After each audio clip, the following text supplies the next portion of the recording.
پچھلے دنوں ہم گجرانوالہ میں تھے تو وہاں پر ہم نے ایک چھوٹا سا کتابچہ آپس میں پڑھا، پردیسی یا مسافر، جو حدیث آپ نے پڑھی تھی، کن فی الدنیا کا انک غریب نو عابر سبیل، اس پر بیسڈ. تو کلاس کے بعد پھر کچھ لوگوں نے آ کے اپنے تاثرات کا اظہار کیا. تو اس میں ایک نرس تھی جنہوں نے ایک ٹرک ڈرائیور کی وفات کا ذکر کیا. وہ ہم نے ریکارڈ کر لیا، تھوڑا سا حصہ آپ کو سناتے ہیں. السلام علیکم. میں سول ہاسپٹل گجرانوالہ میں as a staff nurse duty کر رہی ہوں، اور بچپن سے ہی تقریباً میری خواہش تھی کہ میں نے جب سے الہدا کا نام سنا تھا، میرا ایک شوق تھا کہ میں الہدا میں پڑھوں. تو میرے بھائی نے مجھے بتایا کہ میں نے ایسے ایک بینر پڑھا ہے، تم کہتی ہو میں نے الہدا میں ہی پڑھنا ہے، میں نے الہدا میں ہی پڑھنا ہے. تو وہ الہدا کا بینر تھا. تو میں جب سے الہدا میں آئی ہوں، الحمدللہ اللہ کا بہت شکر ہے، میرے میں بہت سی پازیٹیو چینجز آئی ہیں. آج کے لیسن سے جو بات ہو رہی تھی وہ یہ کہ جو بندہ سوچتا ہے یا جو اس کے دل میں ہوتا ہے وہ وہیں پہ بند کر دیا جاتا ہے. تو ہمارے پاس ایک پیشنٹ آیا تھا سرگودا سے، وہ ٹرک ڈرائیور تھا، پتہ نہیں اس کو ڈاکوؤں نے کیوں مارا یا واللہ عالم جو بھی اس کے ساتھ ہوا، لیکن پیشنٹ بہت سیریس کنڈیشن میں آیا. میری آپریشن تھیٹر میں ڈیوٹی تھی، وہ آپریٹ ہوا. 2 دن وہ ICU میں رہا، وینٹیلیٹر پہ پیشنٹ ڈلا رہا. اس کے بعد وہ ٹھیک ہوا، کچھ بولنا شروع ہوا، تو ایک دم سے اس کی سیچوریشن ڈراپ ہونا شروع ہو گئی، اس کی بریدنگ کم ہوتی جا رہی تھی. تو وہاں جو سٹاف تھی وہ آ کے کہتی ہیں میرا پیشنٹ بہت سیریس ہے، تو تم لوگ میرے پاس ہیلپ کے لیے آ جاؤ. ہم لوگوں نے کہا چلیں ٹھیک ہے. ہم لوگ گئے، پھر واپس آگے، پیشنٹ کچھ اسٹیبل تھا، غیر ہم لوگوں کی اپنی ڈیوٹی تھی. تو بعد میں انہوں نے next day as a human being ایک ہمدردی تھی دل میں، کیونکہ اس کے گھر والے بھی نہیں پہنچے تھے اس پیشنٹ کے، کوئی اس کو جانتا نہیں تھا وہ کون ہے. تو میں نے کہا آپ کا پیشنٹ کیسا ہے؟ تو انہوں نے مجھے جو بات بتائی وہ آج تک مجھے بھولی نہیں ہے. وہ کہتی ہیں کہ رات ہی جب میں دوبارہ گئی تم لوگ بزی تھے، تو وہ جو پیشنٹ تھا وہ دوبارہ سیریس ہو گیا. کہتے ہیں مجھے اس پیشنٹ نے کہا ہے بجی کلمہ پڑھیں.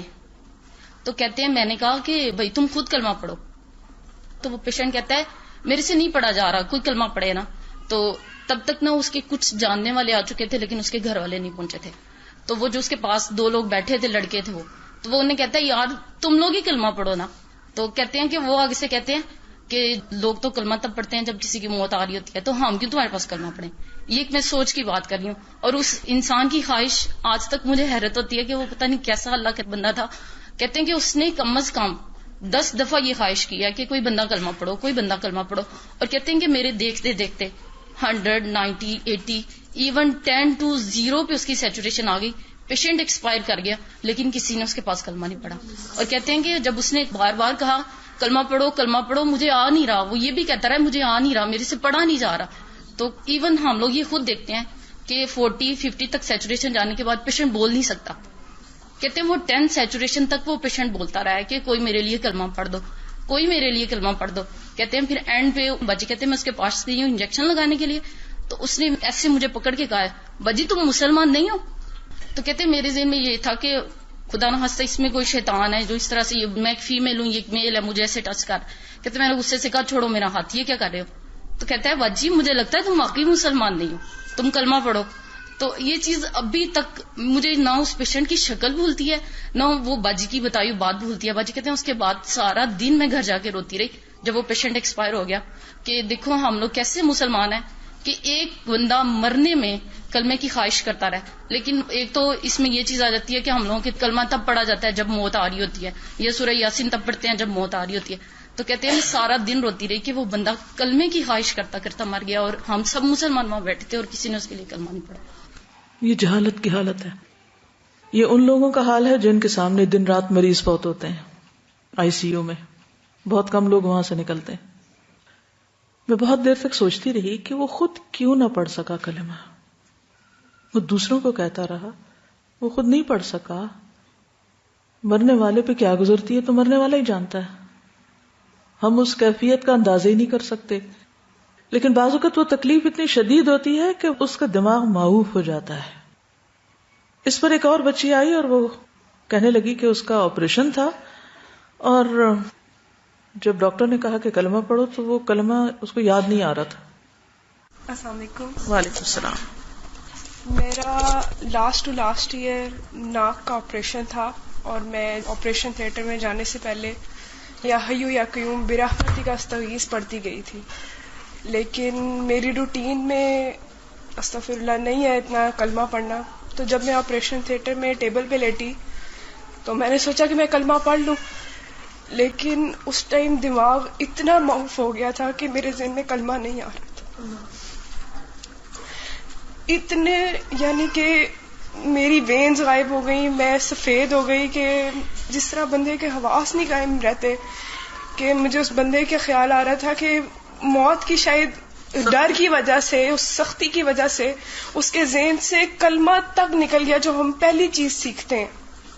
صرف میرے زبان پہ یا حی یا قیوم برحمتک استغیث تھا، وہی میرے ذہن میں پہلے آیا. میں نے وہ پہلے پڑھا اور پھر مجھے کلمہ یاد آیا، آیت الکرسی یاد آئی. کہ میں یہ سوچ رہی تھی کہ جو چیز ہم روٹین میں پڑھتے رہتے ہیں وہ ہمیں بہت سخت وقت میں بھی یاد آ جاتی ہے، لیکن جو چیز ہماری روٹین میں نہیں ہوتی وہ ہمیں نہیں یاد آتی. ایک اور پیشنٹ تھی جن کا ہارٹ کا آپریشن ہوا تھا، وہ اپنے بارے میں بتاتی ہیں. السلام علیکم ورحمۃ اللہ.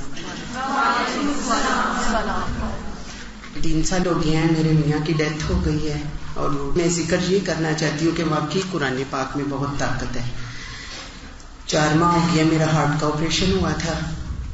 ہارٹ کے آپریشن کے دوران ڈاکٹروں نے کہا ہے کہ اندر آئیں. میں اندر گئی ہوں، میں نے کلمہ پڑھا ہے، قرآن پاک پڑھا ہے، میرے ساتھ تھا چھوٹا قرآن پاک. اس کے بعد ڈاکٹر نے کہا بے ہوش کرنے لگے، کلمہ پڑھی. کلمہ ایسے جیسے ذہن سے ہی نکل جاتا ہے. بچے تھے 4 چھوٹے چھوٹے. اللہ سے یہی دعا کی، اللہ میرے 4 بچے ہیں، مجھے زندگی دینا، صحت دینا. ساتھ ساتھ پڑھتی رہی ہوں.